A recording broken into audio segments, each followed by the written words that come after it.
राजेंद्र नाथ लाड़ी और एक लंबी श्रृंखला उन क्रांतिकारियों की थी जिन क्रांतिकारियों को अलग अलग जेलों में बंद करके बिना सुनवाई के ही ब्रिटिश हुकूमत ने फांसी के फंदे पर पहुंचाने का काम किया था। पंडित राम प्रसाद बिस्मिल को गोरखपुर की जेल में रखा गया, उन्हें वहीं फांसी दी गई। किसी क्रांतिकारी को गोंडा की जेल में, किसी को फैजाबाद की जेल में, किसी को नैनी की जेल में, और चंद्रशेखर आजाद ब्रिटिश हुकूमत के हाथ में नहीं पड़े, बल्कि इन्होंने मुकाबला करते हुए स्वयं वीर गति को प्राप्त की। आज शताब्दी महोत्सव उन महान क्रांतिकारियों के स्मरण का एक महान दिवस है। हमारी वर्तमान पीढ़ी के लिए एक नई प्रेरणा है। याद करिए, ब्रिटिश हुकूमत के जिस खजाने को ट्रेन एक्शन की घटना के माध्यम से अपने कब्जे में उन क्रांतिकारियों ने ली थी, वह था मात्र 4,600 रुपया, 4600 रुपया। और ब्रिटिश हुकूमत ने इन क्रांतिकारियों को पकड़ने के लिए बिना सुनवाई के उनको फांसी देने में जो पैसा खर्च किया था, वह था उस समय 10 लाख रुपए से अधिक। बहनों और भाइयों, आज से 100 वर्ष पहले इस देश की इस महान आजादी को लेकर के जो क्रांतिकारी अपने आप को बलिदान किए थे, उनका पुनः पुनः स्मरण करके उनके प्रति कृतज्ञता ज्ञापित करने के लिए हर भारतवासी को प्राण प्रण से जुटना चाहिए। आज का ये समारोह इसी संकल्प को आगे बढ़ाने का समारोह है।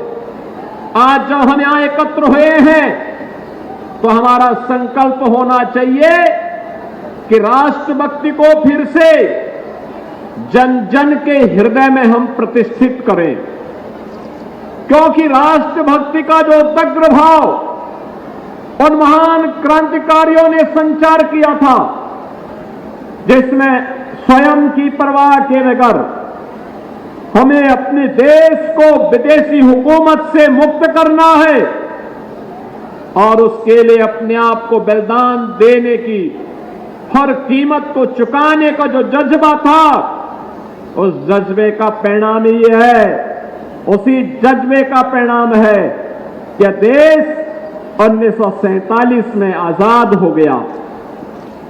ये उसी की कीमत है और इसीलिए हम सबका संकल्प होना चाहिए कि राष्ट्रभक्ति का यह ज्वार जन जन के हृदय में प्रतिष्ठित हो। एकता और गर्व का प्रतीक बन चुके तिरंगे को हर घर तक पहुंचाना है।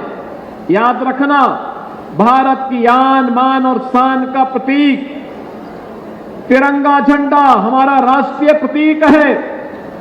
इस तिरंगे को हर घर पे फहराना है और उन महान सेनानियों को नमन करना है जिनके बलिदान से हमारा देश स्वतंत्र है और भारत की एकता और अखंडता सुनिश्चित हुई है। ये 3 संकल्प लेकर के जब हम कार्य करेंगे तो याद रखना, जिस महान उद्देश्य को लेकर के इन क्रांतिकारियों ने अपने आप को बलिदान किया था, वह महान उद्देश्य स्वतः स्फूर्त भाव के साथ आपके चरण कमलों को चूमता हुआ दिखाई देगा और विकसित भारत की संकल्पना को आगे बढ़ाने में, प्रधानमंत्री जी के विजन को आगे बढ़ाने में हमें सफलता प्राप्त होगी। देश के स्वाधीनता दिवस के अवसर पर आदरणीय प्रधानमंत्री जी ने देशवासियों के सामने यही संकल्प दिया है। हर भारतवासी ने भारत की सेना के शौर्य और पराक्रम को सदैव सम्मान किया है। और अभी हाल ही में दुश्मन देश के द्वारा भारत पर थोपी गई युद्ध का जवाब भारत के बहादुर जवानों ने ऑपरेशन सिंदूर के माध्यम से जिस तत्परता के साथ दिया, पूरी दुनिया ने भारत के सामर्थ्य और भारत के शौर्य का लोहा एक बार फिर से माना है।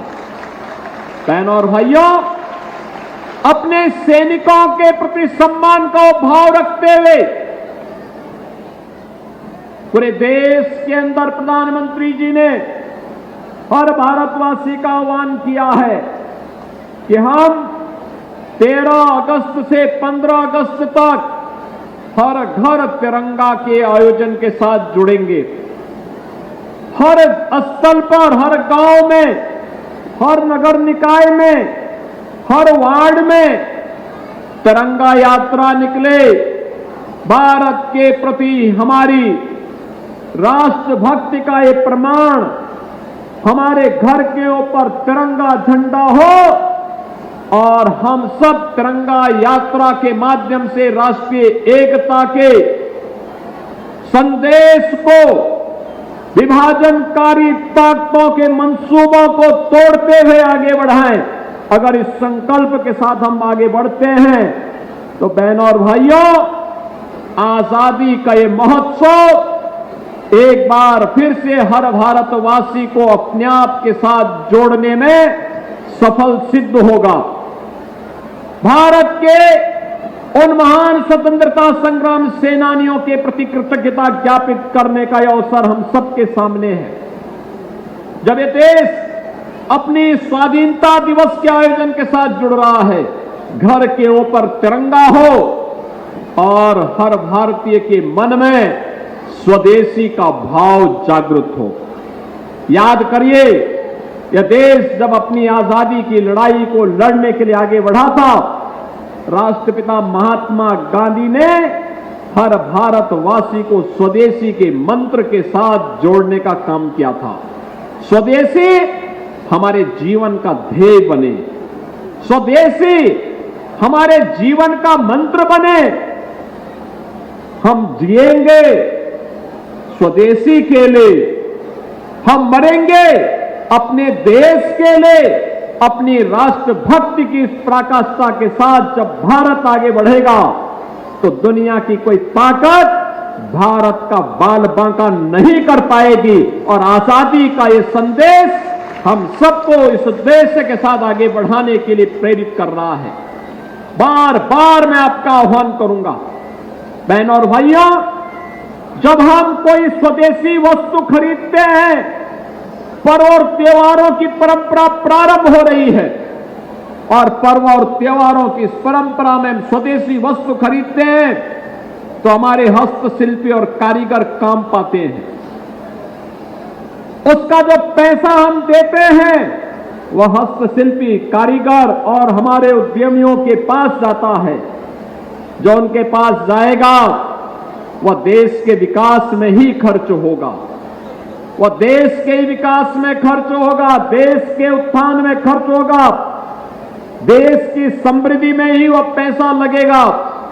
लेकिन जब हम विदेशी वस्तु खरीदते हैं तो विदेशों की वस्तु खरीदने की कीमत हमें उस समय तो चुकानी ही होती है, लेकिन बाद में आतंकवाद के रूप में भी हम उसकी कीमत चुकाते हैं।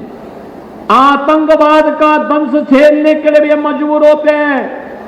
कल रक्षाबंधन का पावन पर्व है और रक्षाबंधन के अवसर पर स्वाधीनता दिवस 15 अगस्त को स्वाधीनता दिवस के अवसर पर और 16 अगस्त परित्राणाय साधूनाम विनाशाय च दुष्कृताम का उद्घोष करने वाले भगवान श्री कृष्ण की पावन जन्माष्टमी का आयोजन। एक लंबी श्रृंखला पर्व और त्योहारों की अब आगे आने वाली है। विजयादशमी आएगी, दीपावली आएगी, छठ आएगा और ये सभी आयोजन आएंगे। हम जो भी उपहार देंगे अपने घर के लिए खरीदेंगे, भले ही तात्कालिक रूप से थोड़ा महंगा हो, लेकिन वही खरीदेंगे जो स्वदेशी का होगा। 2 अक्टूबर को हम हर भारतवासी, हर उत्तर प्रदेशवासी गांधी आश्रम में जाकर के एक एक खादी खरीदे। उसका जो पैसा जाएगा वह चरखा और हमारे महिला स्वयंसेवी समूहों को पैसा जाएगा। याद करिए, भारत का पैसा भारत के अंदर लगे, भारत समृद्धि को प्राप्त होगा। भारत का पैसा जब विदेशों में जाएगा तो यही पैसा फिर भारत के खिलाफ आतंकवाद को, उग्रवाद को, नक्सलवाद को भड़काने के लिए दुरुपयोग होगा।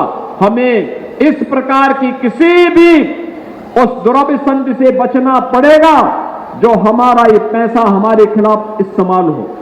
और आज के इस अवसर पर मैं एक बार फिर से आपका आह्वान करूंगा, काकोरी ट्रेन एक्शन के इस कार्यक्रम के दौरान उत्तर प्रदेश सरकार ने आदरणीय प्रधानमंत्री जी के मार्गदर्शन में अपने क्रांतिकारियों का तो स्मरण किया ही, साथ साथ उन सभी शहीद स्मारकों के पुनरुद्धार के कार्यक्रम को भी आगे बढ़ाने का काम किया।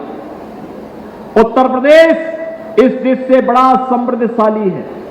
उत्तर प्रदेश ने प्रथम स्वातंत्र समर में मेरठ हो या झांसी, गोरखपुर हो या लखनऊ, प्रदेश के अलग अलग स्थानों पर क्रांति की वह लौ जली थी जिसने देश के अंदर एक नई आशा और उमंग की का संचार किया था कि देश आजाद हो सकता है, आजादी की कीमत चुकानी पड़ेगी और हर सफलता अपनी कीमत मांगती है।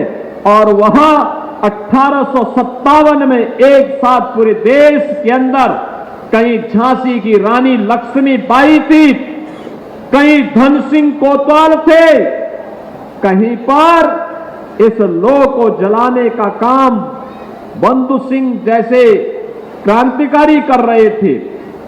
1915 में मैनपुरी एक्शन की घटना, 1922 में गोरखपुर के चोरी चोरा की घटना और 1925 में ये लखनऊ के काकोरी की ये ट्रेन एक्शन की घटना क्रांतिकारियों के इस उमंग और उत्साह को, स्वतंत्र होना है, इस भावना को हम सबका ध्यान आकर्षित करता है। उन क्रांतिकारियों के प्रति सम्मान व्यक्त करते हुए हमारी सरकार ने यह तय किया कि लखनऊ का मलिहाबादी आम काकोरी ब्रांड के रूप में पूरी दुनिया के अंदर पहुंचेगा। और आज हम काकोरी ब्रांड के आम को पूरी दुनिया के अंदर पहुंचाने का काम कर रहे हैं। बहनों और भाइयों, ये उन क्रांतिकारियों के प्रति हमारी श्रद्धांजलि भी है, उनकी स्मृतियों को नमन भी है। आज के इस अवसर पर यह मेरा सौभाग्य है कि काकोरी ट्रेन एक्शन की शताब्दी महोत्सव में उन क्रांतिकारियों के परिवारजनों को, देश के वीर सैनिकों के परिवारजनों को, जिन्होंने देश की सीमाओं की रक्षा करते हुए, जिन्होंने देश की स्वाधीनता के लिए अपना बलिदान दिया था, आज इस मंच पर उनके परिवार के सदस्यों को सम्मान करने का अवसर प्राप्त हुआ। हम सब भारतवासियों का दायित्व बनता है कि हम अपने वीर सैनिकों के प्रति सम्मान का भाव रखें। देश की सुरक्षा के लिए, बाह्य सुरक्षा हो या आंतरिक सुरक्षा, उसको बनाए रखने के लिए जो भी व्यक्ति, जो भी सैनिक कार्य कर रहा है, उसके प्रति हमारे द्वारा दिए जाने वाले सम्मान राष्ट्र के प्रति सम्मान का भाव व्यक्त करने का एक माध्यम बनता है। आज के इस अवसर पर एक बार फिर से रक्षाबंधन की आप सबको बधाई देता हूं। रक्षाबंधन के साथ ही 13 से लेकर के 13-14 अगस्त को हर घर तिरंगा और 15 अगस्त तिरंगा यात्रा के साथ ही भारत के आन मान शान के प्रतीक भारत के तिरंगा ध्वज को हर घर पर लहराने के कार्यक्रम के साथ हम सबको जुड़ना होगा। इस विश्वास के साथ मैं एक बार फिर से काकोरी ट्रेन एक्शन के सभी महान क्रांतिकारियों के प्रति विनम्र श्रद्धांजलि अर्पित करते हुए, उनकी स्मृतियों को नमन करते हुए अपनी वाणी को विराम देता हूं। धन्यवाद। जय हिंद। बहुत बहुत धन्यवाद माननीय मुख्यमंत्री।